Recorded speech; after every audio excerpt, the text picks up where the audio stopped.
Good morning, everyone. I'm Luvin Harry M. Fabiolas, and today I will going to report the module 2 entitled Unfolding the Biological Self. First, let's go to the section 1, which is the physical self.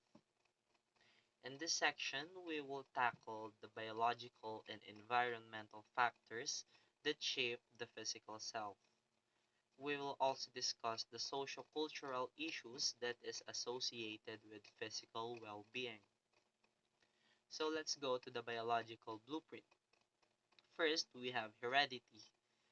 This is the transmission of traits from parents to offspring like the color of the eyes, the skin tone, and maybe the height. Next is the gene.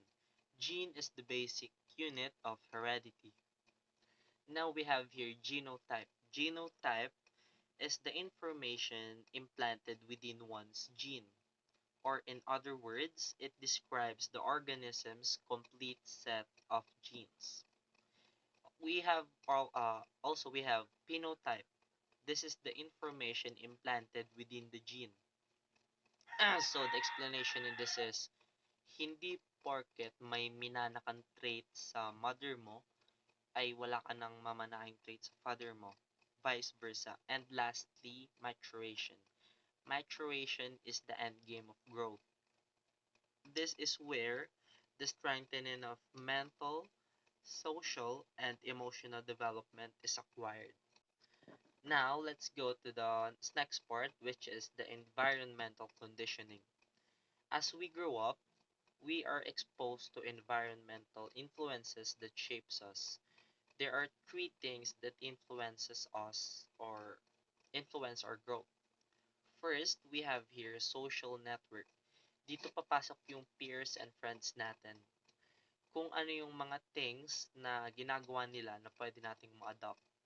Next is the societal expectations.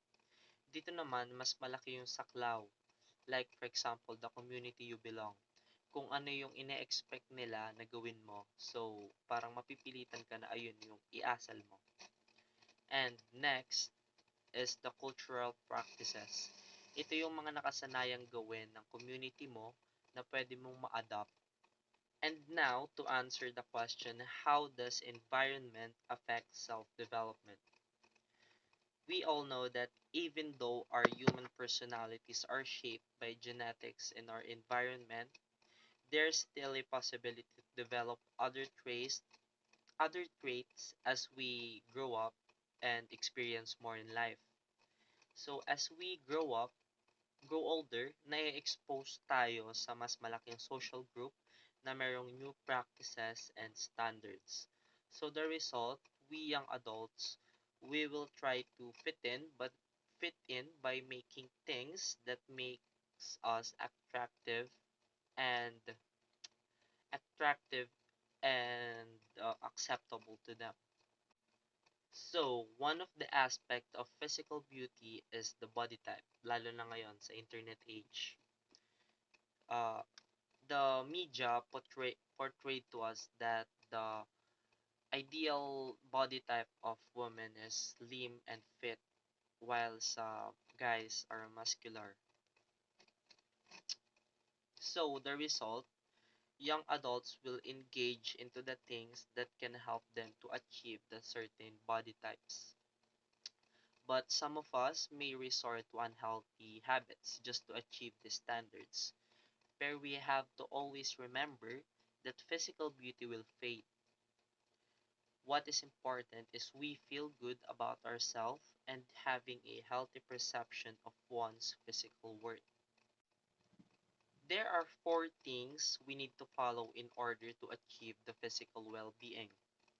First, let's start with healthy eating. Following a healthy diet will give you a healthy skin, ideal weight, and better stamina. Next, we have here is following embracing a healthy lifestyle. All physical activities can help us to achieve the strengthening of the body. Next is following a proper hygiene. Taking a good care of your body by following a proper hygiene will lead you to the last part, which is being confident.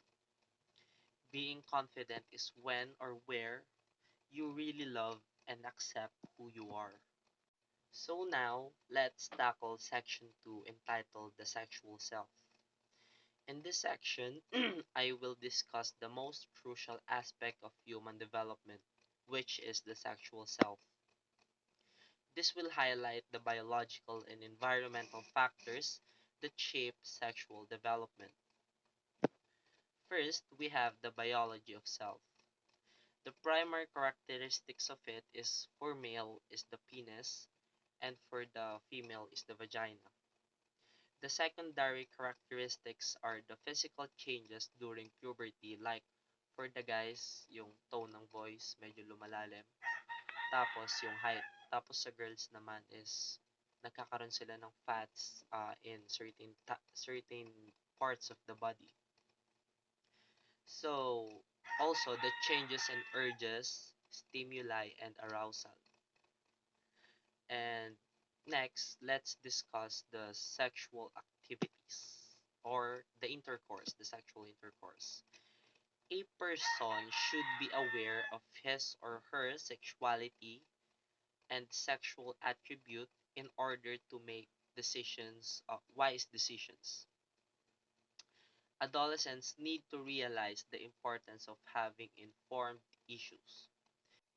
Next, let's define some terminologies. First is the biological sex.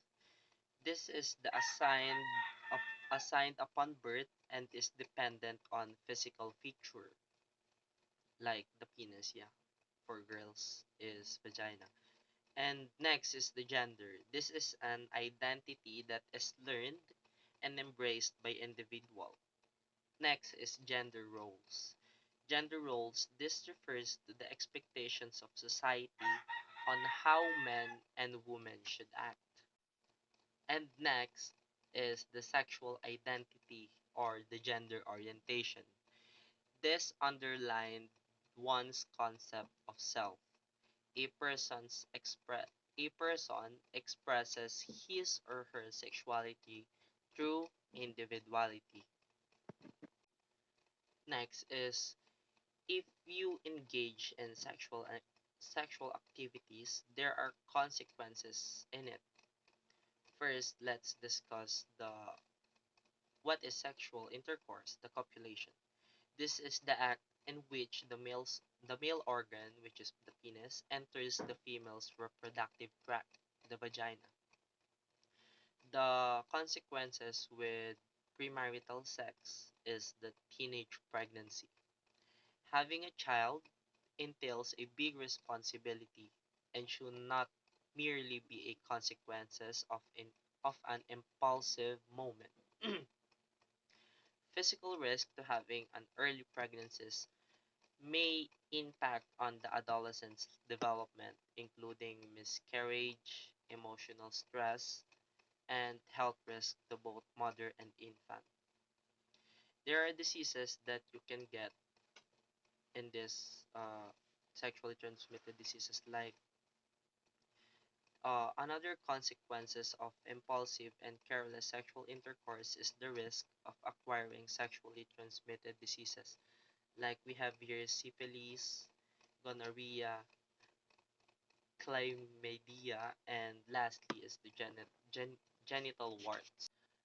But the most alarming of all of this sexually transmitted disease is the AIDS or the acquired immunodeficiency syndrome. This is caused by the human immunodeficiency virus, which is HIV. It can be transmitted in any ways by contact between broken skin, wounds or mucous membranes, and HIV infected blood or blood contaminated body fluids. There are ways to not have this sickness or the teenage pregnancy.